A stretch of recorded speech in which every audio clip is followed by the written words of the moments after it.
بھائی میرے عزیزو دوستو، جس طرح ہم جلوت میں آ کر اپنے آپ کو گناہ سے محفوظ رکھنے کی کوشش کرتے ہیں، اسی طرح ہمیں چاہیے کہ ہم اپنی خلوت اور تنہائی کو بھی گناہ سے محفوظ رکھیں۔ تنہائی میں جب ہم بیٹھتے ہیں تب بھی ہمیں اللہ دیکھ رہا ہوتا ہے،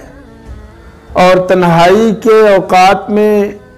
ہم کیا کچھ کر رہے ہوتے ہیں، کیا کچھ سوچ رہے ہوتے ہیں، اللہ سب سے باخبر ہے۔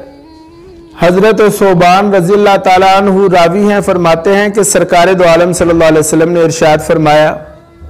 قیامت والے دن بہت سے لوگ ایسے آئیں گے کہ جن کے پاس تہامہ پہاڑ کے برابر نیکیاں ہوں گی، لیکن اللہ تعالیٰ ان کی تمام نیکیوں کو غبار کی طرح ہوا میں اڑا دے گا۔ تو حضرت ثوبان رضی اللہ تعالیٰ عنہ نے عرض کیا، یا رسول اللہ ہمیں بتائیں وہ کون لوگ ہیں تاکہ ہمیں پتہ چل سکے۔ تو آپ صلی اللہ علیہ وسلم نے ارشاد فرمایا کہ وہ تمہارے بھائی ہوں گے، تمہاری ہی طرح ہوں گے، وہ عبادت گزار ہوں گے، نمازیں بھی پڑھیں گے، کلمہ بھی انہوں نے پڑھا ہوا ہوگا،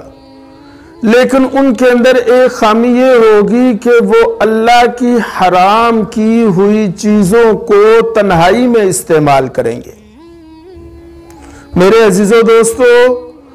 موبائل کے استعمال میں انتہائی احتیاط۔